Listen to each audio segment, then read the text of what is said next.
Hello, our friends, Evolutionary Energy Arts family. Hello there. Welcome back, everybody. As you can see, guys, we have two CME'S heading towards Earth. G3, strong geomagnetic storm watch is in effect. I think those of us that are really becoming in tune with everything energetically will feel this. We've gotten immediately from the guides that these are going to be upgrades.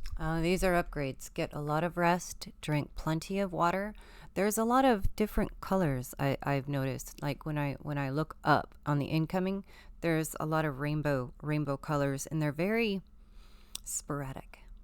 That's the best word I can tell you. And again, this is the way source effects change. The true God with the big G.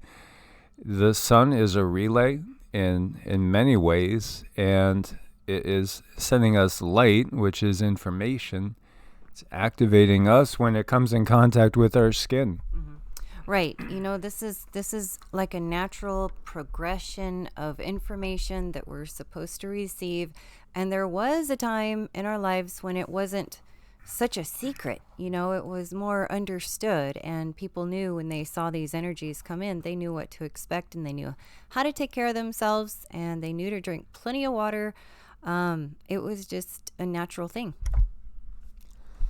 Yeah, as we're looking at LASCO 3 here, the first thing I see is when we see these wandering planets, it just looks so much like the Sumerian winged disc, doesn't it?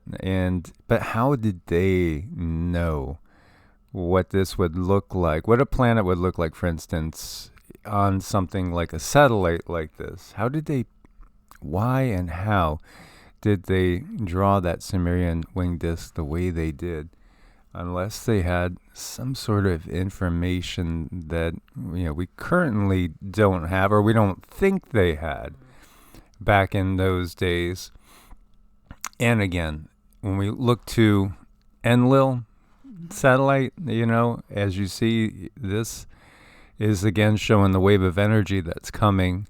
There's two satellites that are stationary, and then Earth is in the middle there. And so, it's showing that we shall be feeling the energetic impact of this. Of course, anytime we get waves of energy like this, it'll interact with the Earth itself. A lot of times we get more volcanic activity. Sometimes we get some big earthquakes.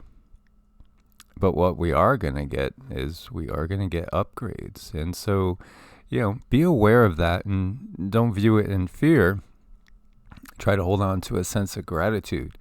And if we do lose the grid at some point in time, not saying that this will cause the grid to go down, although if they are expecting a KP index, geomagnetic storm with a KP index up to 7, we might get some sort of problems with our technology.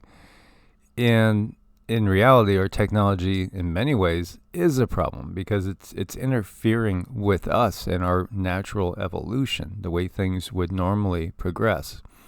I keep thinking back to some of the great monolithic structures on the planet that when you go back farther in time, you see the technology is higher. The gaps between these gigantic rocks that are impossible in our mind for people to move back in those times, thousands and thousands of years ago, are actually tighter. And in some cases, they're showing a technology that we could not replicate now. When we, the mainstream science will say these are just people running around throwing spears and rocks trying to hit antelopes on the head to have dinner. Something doesn't add up. But we can see it's been a very high kind of baseline here when we look. These are C-class flares. So you see there's been a bunch of C-class flares. And every time you see this, it's like an ocean wave, right? Every time you see that peak going over this line, we're into an M-class flare. So this was, again, a pretty strong M-class flare. These are all just touching M-class. That one probably actually made it into M-class, this one as well. It's really interesting to look at it because We know we're in a quote-unquote grand solar minimum, and you can see the region of absorption. These are the regions that are going to get the two impacts. One, again, will speed up and almost coincide, or maybe even get here before the other one, and we've seen that in the past as well. So here you see this is over-centered in the Indian Ocean, and then the next one is centered in the Atlantic. And there is that South Atlantic anomaly over in this area too, which is an area where basically the planet's shields are down. And so a lot more energy is coming through in this area than in other areas around the planet. We are in times of great change. There are always new species being discovered. Were they there and we didn't know, or are they mutations that are occurring right now at this time? Because when we do have a planetary magnetic reversal, which is underway, that lowers basically the shields, allowing a lot more energy to come through. And then when the sun actually, for all the energy it's giving off, it does kind of guard and protect us from the energy coming from deep space and other stars. Well, when it's in its sleepy part of its cycle, then it's not protecting us as much, and we're exposed to more cosmic rays again. And I remember when I first read about us going into the photon belt, how at that point in time, back in the late 80s, it was extremely woo-woo. Now, now it's not so woo-woo. It's just a case of things take some time to be accepted. Just like if you talked about in the 80s, well, you got to open up your chakras and this and that and activate that life force flow and illuminate your pineal gland. In the 80s and in the USA, there was a lot more people that would have said, oh, he's one of those, or she's one of those. Nowadays, oh yeah, I know, yeah, I don't know, there must be something wrong with my chakras. I just can't see energy. I just can't perceive things. I'm not, that intuitive. People in the West are understanding so much more. Yeah. Well, it's getting better. I know most of us still we are the black sheep of the family if we are talking about energy and chakras, but there's more. There's more than there was. And I think this is kind of exciting because the energies are already getting ready to accept. It's like we're seeing a conversation happening between Earth and Sun, and she's getting ready to accept these energies and then do with them what she will, and that's for our benefit. So it's very exciting when these things happen. Absolutely. And so we can see as we're plotting along the monthly values here, right? When you look at these values, they're running a lot higher than the predictions as far as the sunspot numbers. If we look right here to this point in time, this was November 2020. We actually had 34.5 as the monthly values. The smooth monthly value is 13.6, but the prediction was 4.1. So that was way higher. And we jump ahead December 2021. And you see again, it's way higher than what was predicted.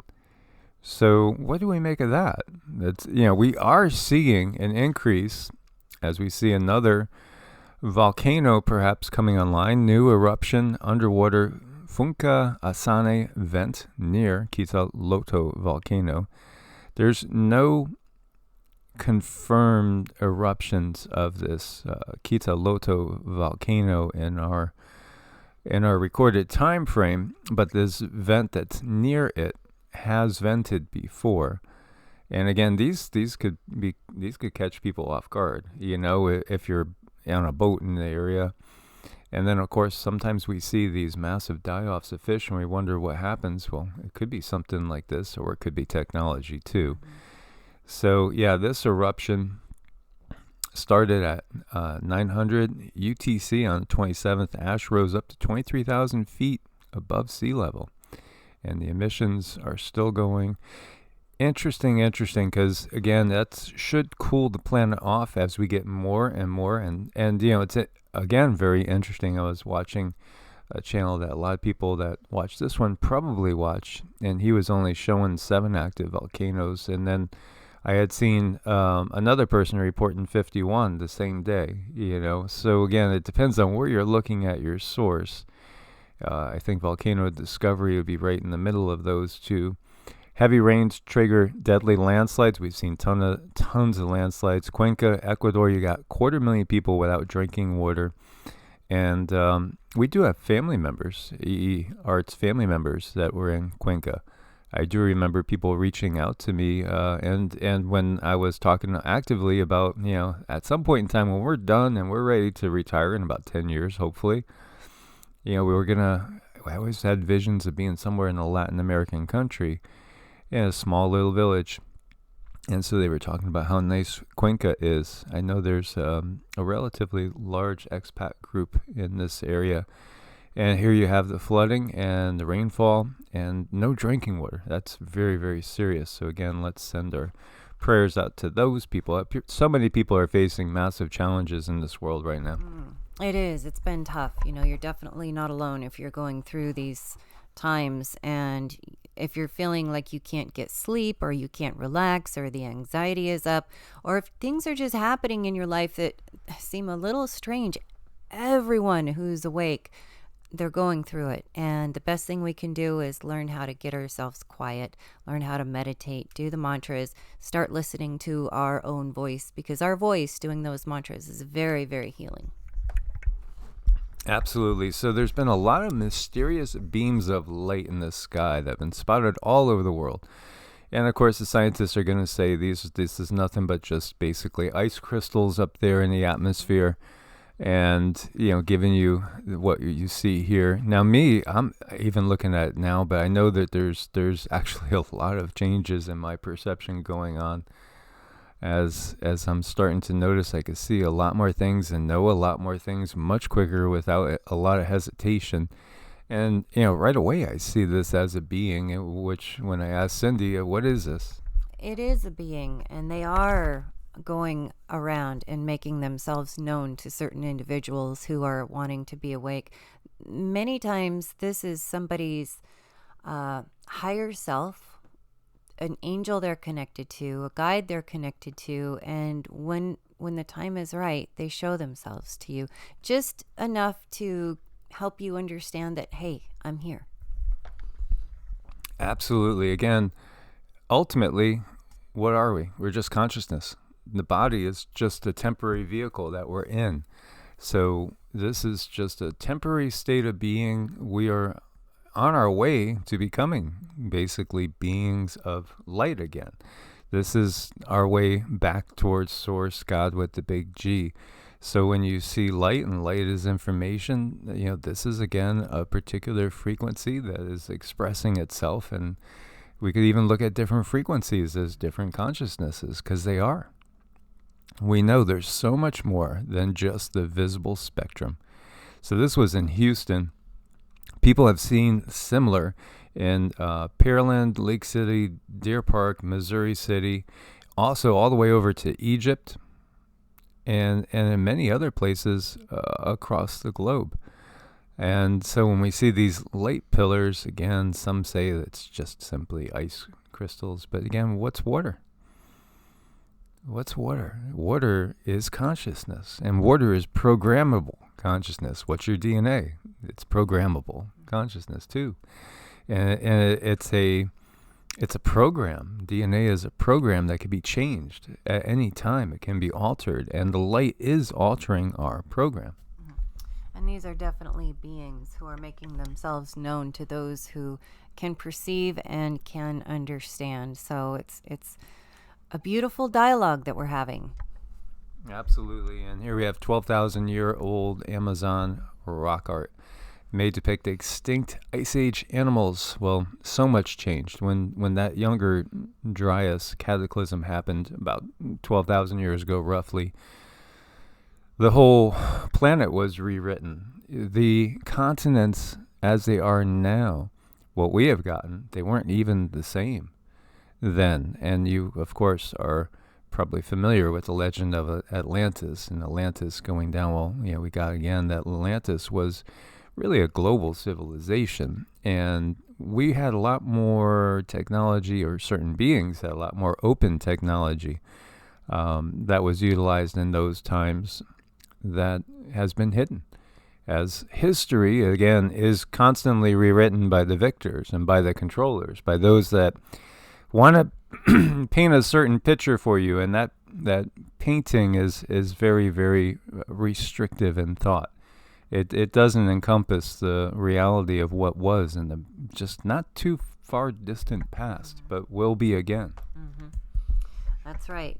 All of these things are coming online, and we're having new understandings of things as we see the technology that's going on now, and we're seeing the things that can be done just with our Mother Earth. We're learning that we are not the pinnacle of modern society. Definitely not. Mm-hmm. Yeah, no, we've been to much higher points in the past than we are at now. That's the bottom line. So we want to thank you guys for your support on Patreon and also on Ko-Fi. We absolutely couldn't do it without your support there. And do check out Medicinal Foods. Make sure you use coupon code EEA and you get a discount. It does support the channel as well. Be working on constantly detoxing and boosting that immune system so you can make it through these times healthy and strong. As always, much love. God bless and namaste. Namaste.